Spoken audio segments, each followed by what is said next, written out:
What is going on, future Sickos and Sens fans alike? What an absolutely perfect day for the Ottawa Senators, capped off with a 3-2 win against the rival Toronto Maple Leafs.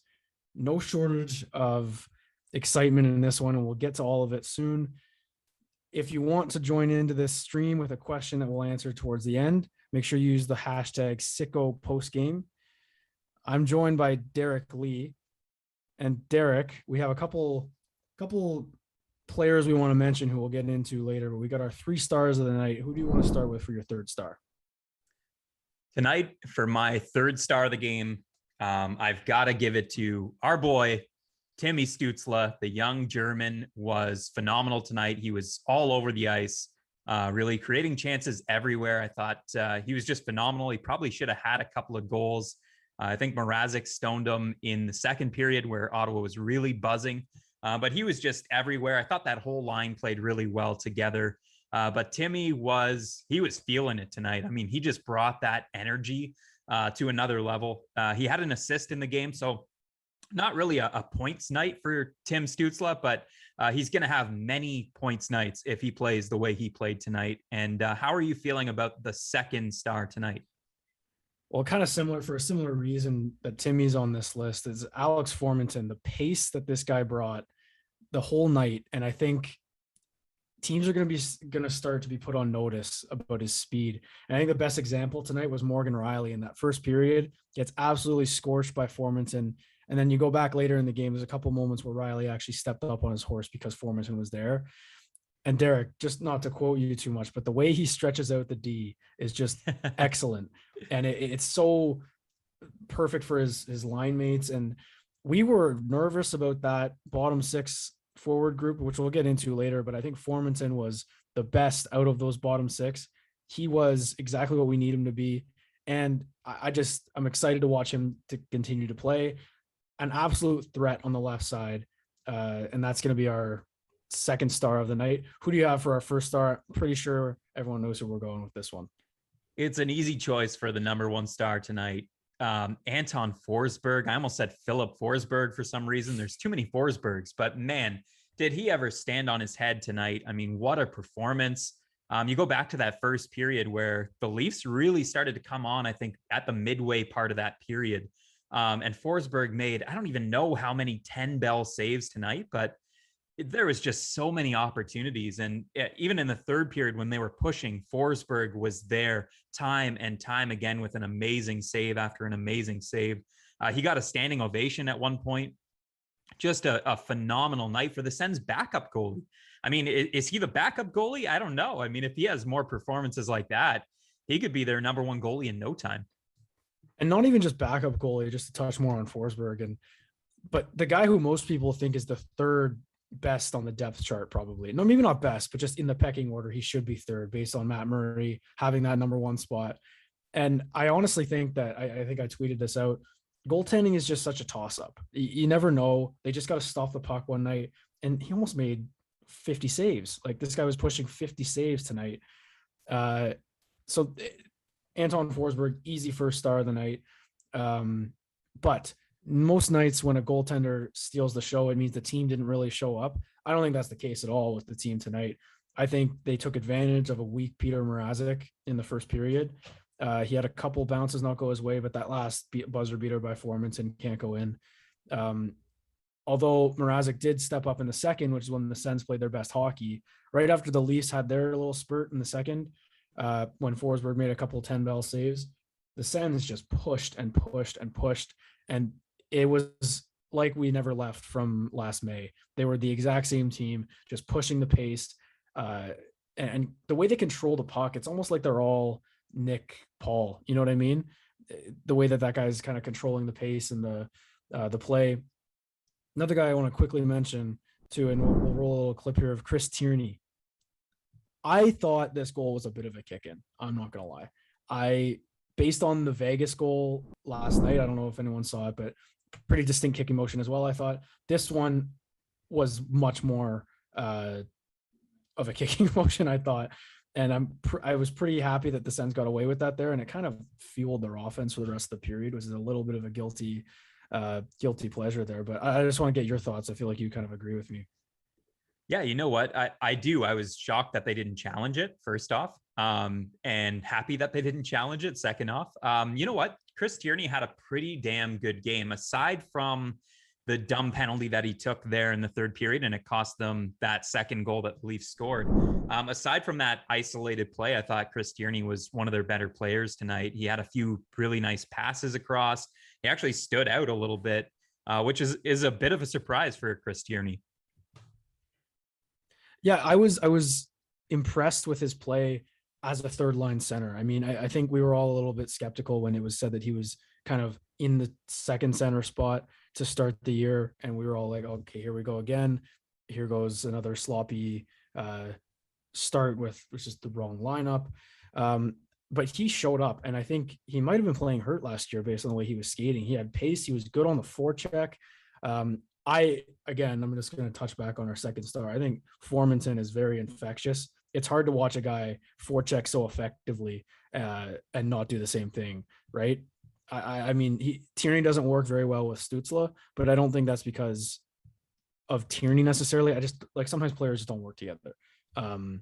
So I'm really impressed with the way Tierney played. If he could just keep that up for until Colin White gets back, essentially, like that's money found for the Sens based on the way he played last year. Speaking of second line center, Shane Pinto, we just need to touch on how seamless this transition has been for this kid from college. Like, what are your thoughts on not only this the way that he's stepped up this season? I think he looks exactly the same as he did last year, just maybe a bit more confident. He had 3 grade A chances that he didn't bury, and those are going to go in eventually. Yeah, and I'm glad you brought him up because as we discussed earlier, the 3 stars of the game, sometimes it's easy to pick those stars and sometimes it's hard. And tonight, a lot of the Sens players made it difficult, and Shane Pinto is one of those guys.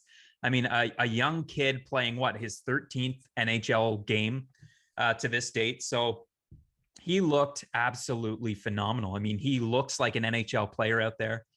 There's no question about that. And he looks like a second line center. I mean, like you said, he just needs to bury some of those chances. And if he gets those kind of quality chances like he got tonight, they're eventually going to go in. So I know on the broadcast, they compared him a little bit to, I believe they said Mike Fisher, in one way, and maybe just the number on the back, brings back those vibes. But I thought Pinto just played a phenomenal game everywhere on the ice. And I noticed that whole line together working really, really well together. Yeah, that's a good point. I think, Connor Brown and Nick Paul have just been a duo from the start, right? And it's tough separating them when Connor Brown elevated his play last season. But Nick Paul, talk about a guy who can play up and down the lineup. And we'll touch on him and just the rest of the forwards in a sec, but more on Pinto. Last night, I don't know if people caught the Edmonton and Vancouver game, but Pinto's stick, like that paddle, like his blade, it reminds me a lot of Draisaitl a little bit. They got that massive blade and you just kind of swipe at it and it's a great shot on net. That's going to be tricky for goaltenders. And I mean, as well as Mrazek played in the second, I was saying like half of the saves he was making was just because he got lucky. It seemed like, whereas Forsberg was actually in the right position, making great saves. So I'm thrilled with the way Pinto played. If he and Tierney can do what they did tonight, not that Josh Norris had a bad game by any means, but he was just quiet, right? And that's a good thing sometimes for a guy like him. If he's not doing a ton, he's not a very flashy guy. So, just the way that Pinto played kind of reinforces the fact that they might be able to have a battle, maybe even for that one center spot, when we were thinking that Pinto was gonna have to clutch onto that second line center spot. Just a quick reminder for people, if you want to participate, and we'll answer some questions towards the end, use the hashtag Sicko post game, and we'll get to those questions on Twitter near the end of this show. And one thing I wanted to get to, Jack, was the power play tonight, because last year we seen that power play struggle up and down the ice. They struggled to win faceoffs, right off the opening faceoff on the power play. And then they struggled to enter the zone when the puck was out. And tonight we didn't see any of that. In fact, we seen some crisp passing. We seen guys in the right position, and we seen some insane puck movement. I think on the one power play, I think they had 5 or 6 shots on one power play, which is absolutely unheard of. It looked crisp. And the one power play you're talking about is when they were interviewing Brady Tkachuk, and we'll get to him in a second because what a show they put on with him tonight. Fantastic stuff. But that power play, not to hate on the man of the hour, Brady Tkachuk, I think Tyler Ennis is a huge part of why it was really successful. Small guy as a screen in front. The screen is important if you're shooting from the point. Like Tkachuk is going to be a wall, and he's great at getting rebounds and everything. But Ennis just has that step and that quickness in the corner, and he's got the hands that just keep the puck alive. And that's what happened the entire power play. That one that we're all thinking of with Tkachuk in the interview, and Tkachuk couldn't even keep his eyes off the ice. He was just so shocked about what was going on. I agree. The power play was great. They got a nice goal off of it. If they can get a power play goal or two most games, like that's pretty average for the NHL, I believe, at this point. So that's what they need to keep up. That's arguably the most important part going into this season, was the power play stepping up, and it did tonight. However, on the other side of things, the penalty kill, that's kind of what made things interesting in the third period. And I just want to get your thoughts on that, because I generally think that the forwards on the penalty kill anyways are very decent. They're dynamic. They're smart. All 4 of them, 5 of them. But bad penalties catch up to you eventually, eh? Yeah, you know what? On the flip side, the PK needs some work. Structurally, they were collapsy. I mean, it's not even a word. I just kind of made it up, but they were doing the same kind of thing that they did for much of the first half of the season. I think they corrected a lot of that near the end of the season last year. As you alluded to, the forwards on the PK are top penalty killers. I mean, you've got Nick Paul that we already mentioned, Connor Brown, who's an exceptional penalty killer, Alex Formenton, who can chase down pucks like nobody's business, and of course Shane Pinto, the young number 2 center now for the Senators. So it's a really top end PK unit eventually, and I think they'll get there. But they were collapsing a little bit. There was a lot of space on the right side. It's one of the things I noticed, and the Leafs had a lot of opportunities where I thought they kind of passed up a chance to shoot the puck early on in the game. And then when they realized that they were 3 goals behind, they started actually shooting the puck and creating chances off of that. And then we seen, Jason Spezza, he's still got it with that one blast that he sent over the shoulder of Forsberg, no stopping that puck. And yeah, that's an area where the Senators will definitely have to crack down on as the season progresses. But hey, we're game 1. It was one of the most entertaining, exciting games. I think the Tkachuk contract extension before this thing happened, it kind of set the mood, right? I mean, and then he comes out to the Stone Cold music. I mean, it was just something that will live in your head forever. Brennan and I did a reaction earlier today, and didn't really mention, but this day is going to go down in franchise history, I believe. And I think this win just kind of caps everything off. It was fantastic. With Brady Tkachuk, though, I just want to touch on that a little bit. We've spent a lot of time kind of criticizing and questioning the Sens marketing and all the in-game, in-house stuff. And I feel like with fans back in the building, it's a perfect opportunity now to just kind of revamp all that. They got outside of the Canadian Tire Center is brand new pretty much now with the brand new logo. Getting Tkachuk involved with the crowd. And I don't know if you saw, but he was literally walking through the halls of Canadian Tire Center during an intermission with a bunch of fans. Like, how awesome is that? Like, this guy just screams captain. I know people were disappointed they didn't introduce him as it at the start, but I don't even think he was here yet. So that'll come. He's going to be the captain. It's obvious. I can't wait to see him hit the ice. Yeah, I think Bruce sent out a tweet that said he wasn't even in the building yet, and that's why they waited to introduce him kind of mid-game. But the introduction, it was just epic. I mean, it was an epic moment. It's a moment that I'll never forget. And you're right. I mean, Tkachuk, it's not just the on-ice play, and that's what we talked about before with regard to the contract. It's everything that he brings to the table. It's the personality. It's the whole shebang. He basically is what the Ottawa Senators are trying to be. And I can't wait to see him in a hockey game. But, one of the other fun moments, and it goes back to having fans in the stands. And I think you're probably catching what I'm putting down right now. And it's Zoob. I mean, was that not amazing? Every time the guy touched the puck, and he made some exceptional plays. I mean, Oh, he's a phenomenal defenseman, and I think the legend of Zoob, how it's stated online, I guess gets overstated in ways, but it comes back to him just being a really, really good defenseman. What did you think of his game tonight? I was just going to bring him up. His poise with the puck is stunning, and I think we haven't even talked about Thomas Chabot, one of the best games I've seen this guy play in a Sens jersey, and it's because of his defensive partner now, Artem Zub. Whatever happens with the rest of the D, and we'll touch on that because I do want to talk about the rest of the D because that was a bit of a problem tonight at times. Yep. That pairing cannot move. That is the pairing of this season. And until JBD is ready or whatever, he doesn't even need to be ready. Those two are perfect together right now. They can both skate like no other. Zub looks a little strange when he's skating, but he is mobile. Don't make any mistake about it. The way that the crowd responded to him, sometimes I think that there's like a divide between Twitter fans and like the vast majority of Sens fans, because I feel like Twitter is still a small percentage of the fan base, right? The fact that the entire building of Sens fans was yelling Zub every time he touched the puck, that's awesome. Like that's why we're sports fans. That's why we're going to games and spending money on the team. It was fantastic. And it's just a great way to get fans engaged. And that just shows that people are buying into what this team is doing. And it's a great way to start the season. But quickly as well, the rest of them, we'll talk about the rest of the four. I know you are a big fan of Nick Holden. So am I. I think he's been fantastic. The rest of the three I had problems with a little bit tonight. Yep. And I want to start with Mete, actually.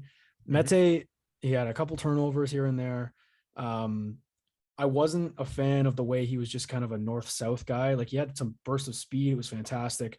I just want to get your thoughts on like his defensive play and whether it was a product of playing with Josh Brown. Or was he, sorry, he was with Zaitsev. That's my mistake. Yeah. I don't know. I mean, there's something to that as well. I mean, you're playing with Zaitsev, who I know we're going to get into because, yeah, he had arguably an even worse game than Mete, but Mete definitely had his weakest game as a member of the Ottawa Senators. And if you only watched this game from Mete, you would probably justify him being put on waivers by the Montreal Canadiens. I thought he made a couple of really glaring turnovers that I had a problem with, one leading to a breakaway, which was honestly just going to be a simple shot on net from him. And he just kind of, instead of shooting the puck, he kind of went for a stick handle to drag the puck a little bit and a little bit more of a fancier shot. He can't get away with those kinds of things, especially as an undersized defenseman. Now, I'll cut him some slack a little bit because I really liked what I seen at the end of last season from Mete. And if he could just kind of return to that form, he'll be just fine. But keep in mind, he was playing with, I believe, Josh Brown for the bulk of that. And tonight he was playing with Nikita Zaitsev. I think he also spent time with Zub. So, there's a little bit of getting familiar with your new D partner that goes into this equation. But I certainly had a few problems with Mete tonight. Normally when Mete is good, he's the first one on the puck. And that's his breakout ability. He's going to be the first one to get to a puck. He's going to be moving that puck quickly around the boards, finding a teammate, and it's out of the zone. And I didn't see a lot of that tonight from Mete. I thought when he and Zaitsev were on the ice is when the Leafs had puck possession.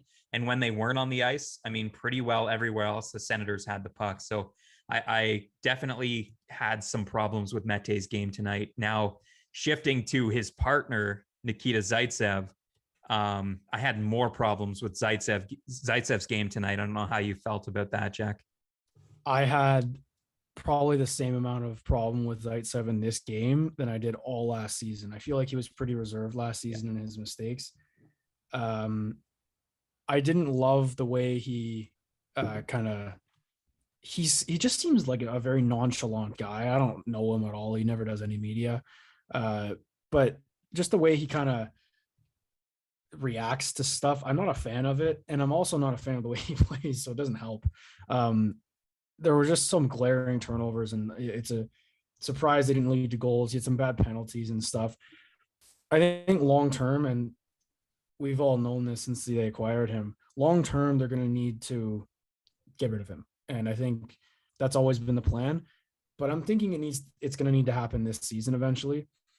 And I think he's got 3 years left on his deal, maybe at $4.5 million. That's likely not going to be traded. I think it's just a matter of eating it and sitting him, whatever. Now, there of course are moments he's good. He's a fairly physical guy. He was pretty high ranked in my fantasy league because of the shit or the shots and the hits. My bad. I just think that if he's on the blue line, the team is going to suffer like they did when the Leafs folded them in tonight. And he can't just. This was a home game they had last change. They could get Shabbat and Zub out there whenever they wanted. They're going to get caught on the road with that sometimes. And luckily, though, they have two other defensemen, one that we're all thinking of that can just slide right in. They had no problem putting Holden on his right side with Brandstrom or vice versa. Just do it. Try it and see what happens. I can't imagine DJ Smith is extremely happy about this game. Perhaps the first and like maybe half of the second in jumbles, but the third wasn't great at all. But so I would think that there might be some changes coming. I don't know if they're going to ice the exact same lineup on Saturday. So I'm indifferent a little bit about Zaitsev being there. Just if they could limit his role, which they have, obviously, because he's not playing with Shabbat anymore, which is a step. I just don't think it's the last step. No, absolutely. And maybe we see Michael Del Zotto get a chance. I know he didn't exactly have a great camp, and a lot of people were sort of skeptical of that signing altogether. But yeah, I mean, with the way that Zaitsev played, it's almost like you might as well try him. I mean, he's there anyway. And Zaitsev had such a bad game that I think he has to come out on Saturday. So, but again, like Josh Brown didn't have the greatest of games either. So there's three guys that, arguably need to be a lot better. Yeah, and we'll flip here to the forwards because we do need to talk more about the bottom nine and how they all played tonight. Because honestly, for the first part of that first period, the fourth line was the best line that the team had, I thought. And I think it was led by Parker Kelly. Yeah. That guy is an underrated 22-year-old, if that makes sense. Like, I don't think anyone really understands how young he is and how much he can just be on this team as a part of the future. He plays exactly how we want him to. So those pucks are going to go in. He had lots of chances. I think him, Pinto, and Stützle could have made this a 10-0 game. It was crazy. So I just want to get your thoughts on Parker Kelly after signing his extension. He was injured for training camp, so I think people forgot about him. But he just is such a versatile option on that left wing. I'm right with you. I thought Parker Kelly had, I mean, again, you're talking about 3 stars and how difficult that decision was for us tonight, but that's another player that you could throw in there. Like if he had just finished one of those chances, we'd probably, have him in that same conversation. So I think along with Pinto, along with Stützle, like they all really created tonight. And I agree that fourth line was actually pretty dangerous. I thought Parker Kelly was definitely the center around that. He was winning puck battles. He was getting in people's faces like he does. And he was getting to the front of the net and just creating havoc. And I thought it was great. So we now have our first question. This is perfect because I was actually just going to bring this guy up. It's from Bobo3. Thought Sanford looked surprisingly good tonight. I completely agree. I thought Sanford was a ghost. Derek, I think you tweeted this, was a ghost in training camp.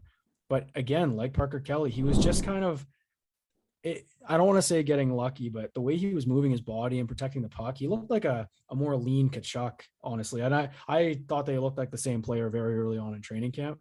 But that's clearly just a player who needs to get his legs under him. And he looked fantastic. Like another great fourth line option. I don't want to pump my own tires, and I'll let you touch on Sanford here quickly. I don't want to pump my own tires, but when I saw the lineup, I wasn't necessarily like before Kachuk signed and everyone was just all doom and gloom. I wasn't that negative towards it. I didn't think it would look as bad as people were making a deal of, if that makes sense. Because I knew that these guys could skate, and Parker Kelly was a big reason why, but Sanford was a pleasant surprise tonight. I'm glad they put him in over Sabourin, I believe. So that was definitely a smart play because the Leafs didn't bring any physicality of any sort. Simmons got a little tough there. a couple times, but that was it. So yeah, I'm sure you felt the same way about Sanford. Yeah, exactly. As you said, I actually sent a tweet out mid game saying, wow, like, Zach Sanford, who was a complete ghost in the preseason, actually looked really terrific tonight. Like, I thought he had one play, I believe, again, was in that second period where the Senators were just dominating. But he had a toe drag play where he took a shot on net. It would have been a highlight reel goal had it went in. And Mrazek came up with a bit of a lucky, it might have hit his bucket on that play. I'm not exactly sure where it hit, but he has an unbelievable shot. I mean, looking at through some of the highlights of his goals in St. Louis, all of them were from distance. I mean, this is not a guy who scores his goals right around the net. He has a shot that can beat goalies from the outside. And I think once the Senators sort of and his line mates sort of figure out that he can do that, they'll use him a little bit more. I think he has really good hands. He kind of reminds me of Nick Paul in a lot of ways, in the way that he uses his body, like you were talking about, the way that he uses his length. And he's actually a pretty decent defensive player. So you're looking at a guy who came over for Logan Brown, who was, on waivers just the other day from St. Louis. And to me, it looks like one hell of a trade already. Yeah, definitely great early returns for the Sanford deal. And that's kind of the deals they're going to have to make going forward. I think we're all starting to realize we might be getting there soon with Brandstrom about moving him for an impact roster player. We'll cross that bridge when we come to it, but that's a good return for Pierre Dorion and a good plan, I guess, or blueprint for a potential deal like that. I also do want to touch on Stützle a little bit more because we were talking about this during the game. The reason he's in our 3 stars is the pace that this kid brought. Once I thought in the second period, his pace was what made the Leafs sit back a little bit. As soon as Timmy started to skate, the Leafs were taken aback, and then they didn't get a shot for the rest of the period or something crazy like that. His 2 partial breakaways were fantastic. That is the superstar speed that we're waiting for.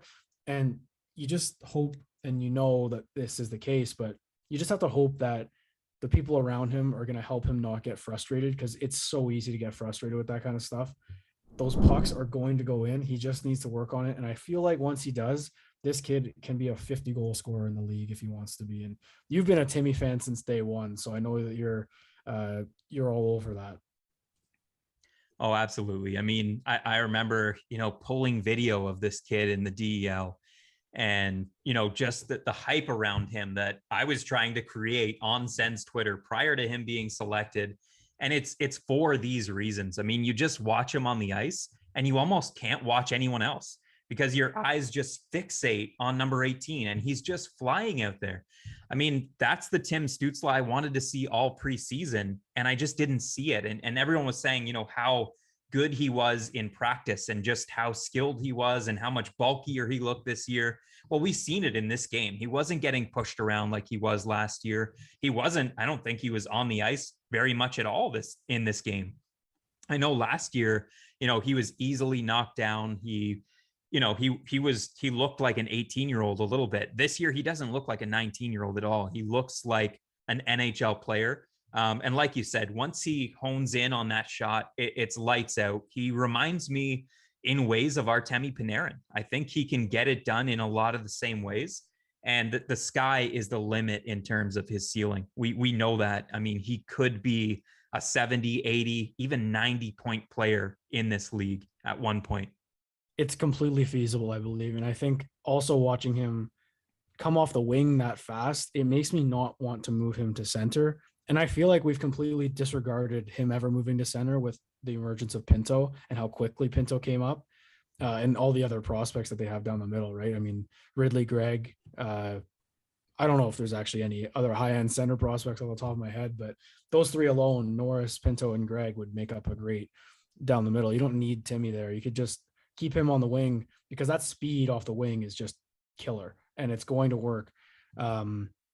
I did like Norris, Batherson, and Stützle, though, I have to say. And it's almost not a shame because obviously it's a great addition regardless, but it's almost a shame that Tkachuk does have to come back eventually because the forwards just seem to be rolling. And I do think that the D was the main cause of the issues tonight. If we had to pinpoint something bad. I do want to touch a little bit on Drake Batherson. We're basically talking about every forward, but we might as well. Batherson, I don't know if he put on weight this summer. He just looks heavier and he's harder on the pucks. And you know, you could tell him and Tim have that chemistry. You know, they were making little plays, especially in the third period, actually, especially right after the Leafs scored their second goal. The Sens were pushing, and Batherson and Stützle were a big part of that. I'm very excited for what that deal is, because I think Brennan said it earlier.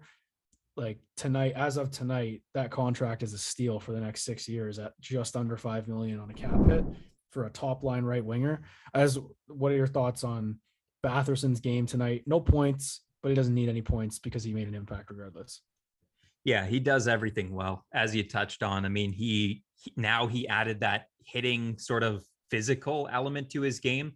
And I think we saw that in the preseason a lot, especially versus the Leafs. I mean, there was that one game where he had like 100 hits. He was just like Rambo out there. He was going around and hitting everybody. Batherson was really, really good. His shot is, I mean, again, it's not elite, but it's just probably a notch below that. His playmaking ability is close to probably star level. So he's just got so many elements. He's got great hands. He's got great spatial awareness. The guy just does everything well. I think he's their best option to gain the zone on the power play because of that spatial awareness. I think Batherson always finds the right lane to get the puck in the zone. He makes everyone around him better. And that's why you can complement any line by putting Batherson on your line. I think that's a really good point about spatial awareness, because I was going to also touch on the Leafs' top 3 forwards tonight, who at times looked very dangerous and also at times looked a little pedestrian. I thought that Batherson, Norris, and Timmy probably outshone them for the majority of the game. But boy, when that Leafs top unit on the power play or even strength, when they load it up, that is a scary line of forwards to go against. Like they have that chemistry, and I think a lot of that comes from playing together for a while.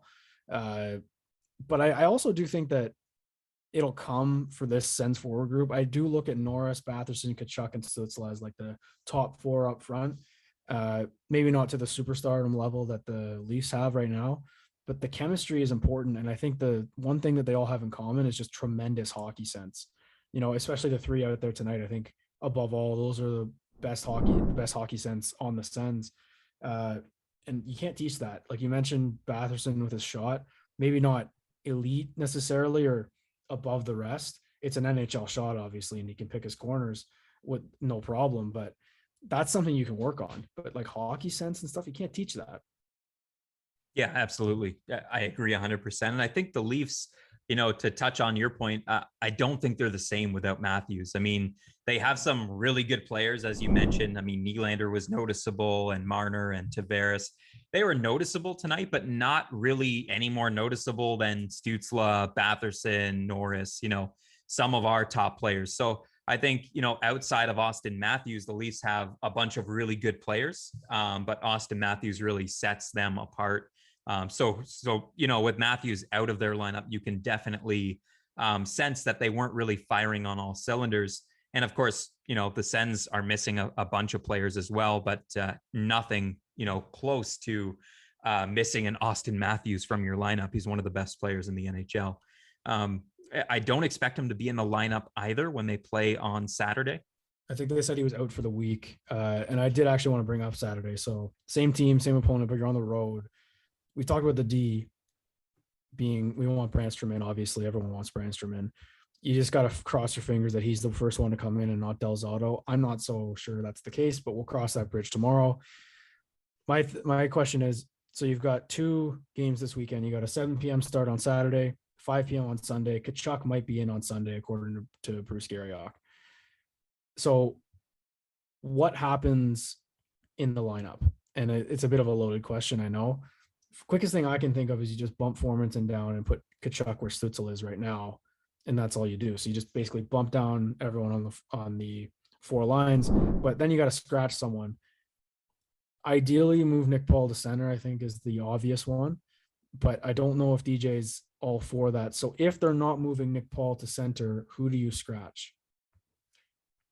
Yeah, it's a really tough call because I thought, Tyler Ennis had a pretty good game. I thought Zach Sanford, as we touched on earlier, had a really good game. So it is kind of tough to scratch someone at this juncture, but you do have to. The option of maybe moving Paul to center and scratching Tierney was there, I think, prior to this game, but Chris Tierney had a really good game as well. So it's a tough call for the Senators. The other, I guess, player that could potentially be scratched would be Parker Kelly, and we spent a bunch of time talking about how good he was tonight. So it really will be based on, I think we'll see how things go on Saturday, and we'll see if there's a glaring weakness in the lineup that they could potentially slide out to allow Brady Tkachuk to come in. I agree. I think that's probably what's going to happen. Ideally, Logan Shaw would come out and Paul just slides to center on that line, and then all is well in the world. We have an announcement to make right now. I don't know if everyone watching was participating in the contest that we had for our Mark Stone picture giveaway, a signed picture of Mark Stone. The winner will be announced right now. It is Chris Thibbert. I apologize if I'm mispronouncing that. And it's at Thibbert Naked on Twitter. That's a little fun little name there. So that's Chris Thibert at Thibbert Naked on Twitter. You are the winner of the Mark Stone picture giveaway, and we'll have the future Sickos account tweet that out. Thank you to everyone who participated. We'll have more coming shortly for sure. Now, Jack, would you trade a Mark Stone signed picture 1-for-1 for an Eric Brandstrom signed picture, or? I'd throw in Oscar Lindbergh and maybe a second round pick coming my way. We'll see. There you go. Congratulations, Chris. That's awesome. Yeah, good for you. That's awesome. Hey, Mark Stone is kind of the pinnacle of the depression of Sens fans. And I feel like today is a good day to reflect on that, if anything, right? And we haven't really touched on the circus that has been since around 11 a.m. this morning. Derek, we didn't even get a chance to hear your thoughts on Brady Tkachuk re-upping for 7 years at $8.2 million. What are your thoughts? Yeah, I was disappointed that I missed that live reaction. You caught me on the part of the day that I was busy. But I'll touch on it now. I was over the moon. I mean, I was elated. I think I mentioned on Twitter, I was actually talking to Brennan on the phone as it happened. His phone died. So I was like screaming. My daughter was looking at me confused, like, what the heck is wrong with you? What's going on? So yeah, just to give you an idea of just how excited I was that they got it done, and not only got it done, but I was not expecting a long-term deal at this stage. I was fully expecting like a 2 or 3 year bridge deal, and I would have been happy with that just to get him back to Ottawa and back in the lineup. But the fact that they got a 7-year deal done, you might have overpaid him. 8.2. It's a steep payment. You might have overpaid the player, but look what you're paying for. You're not just paying for Brady Tkachuk. You're paying for all this background noise to go away. We can start focusing on the hockey aspect of the Ottawa Senators instead of talking about financials and business and contracts and all of this noise. And I mean, this has a major implication on the Josh Norris contract that will follow, on the Tim Stützle contract that will follow, and eventually down the road, Jake Sanderson as well, and all these other young core players that the Senators deem are core players on this team. And I think, $8.2 million, if that's what it costs you, then so be it. I think it's well worth it. Brady Tkachuk will be named the captain. It's just a matter of time. I think everyone knows that, and I'm excited for it. I think you hit the nail on the head there. It was a fantastic day to be a Senators fan. And I haven't gotten a chance to actually sit down and watch the media that Pierre Dorion did. And I just saw a little clip that the Sens tweeted themselves, and it was the elation that he felt. Like you could tell, like, obviously he's feeling stressed. Like, we know he sees everything. Arguably the most stressful job someone can get as general manager of a professional sports team. The relief in his voice, and he said like that he just had a huge smile on how huge it is for the team. he's well aware of what this does for this franchise. And I, it's almost like a dream because we all thought last year, like I wanted them to just do this last year when they signed him or when they got the new jerseys. Like that was my epiphany, or not epiphany, but that was just my thought. Hey, let's introduce Brady Tkachuk on the 6 o'clock news with new jerseys and a C and a contract extension. Let's just do it. Right. It was the delayed a bit, but it's all happening. Like this is all happening. It's 2021. This is the year they said they're going to start competing. They just beat a team that was dubbed, I saw on The Athletic, analytically, the second best team in the NHL. They just beat the second best team in the NHL, looked like they belonged. Absolutely. Couple defensive lapses. They're a young team. It's going to happen. Like I said this earlier with Brennan, but it is go time. Like this is the fun stuff. We've been through the hard stuff. I just can't help but remember when Brady Tkachuk was drafted. He's the first one they kind of picked when the rebuild started. It all came full circle. It'll finish when he's named captain, and then we can just go and enjoy this team and almost just sit back. Like we could just focus on the ice. And I think you also said it on Twitter, like the business stuff is just aside, it's behind. This is all ice, and it's just fantastic. And I couldn't be happier with. And one more thing, just the way it was like going down, trending down. Like no one was excited for this game. It wasn't looking good. And the on ice product could have changed that. But then this contract, him being there, just a perfect day for a Sens fan. And maybe quickly, like how much do you think the Brady Tkachuk contract signing early this afternoon changed the way the team played later on today? Because I personally think it had a huge impact. Oh, absolutely. I think it did too. I will say too, though, before tonight, I haven't looked at all the other scores from the other games, but before tonight, with all the games that had happened, one road team had won, because I think teams are just excited to have fans back, not just Canadian teams, but just everyone's full capacity now, back to normal, essentially, for the players, at least. It's, I think the fans are a huge part of it, but I do agree having that weight lifted off. None of the players have to answer questions now about, what's it like without Brady here? And what's this? And not to fault the media members. Obviously it's a huge story that he's not there at camp, but you could tell, I think it was yesterday, Josh Norris, his body language was just, it's in the rear view. We got to focus on tomorrow. That's the attitude they had, I think, but just knowing that he's there. And, I think they were showing the team's reaction when Brady was on the Jumbotron doing his celebration in his suit. Just, I think they showed Stützle laughing and stuff like this. The boys are back together pretty much, and it's just fantastic. So yeah, but I do think it did affect the way they played for sure. So we got Ben in the chat that said that the most terrifying third period in a long time.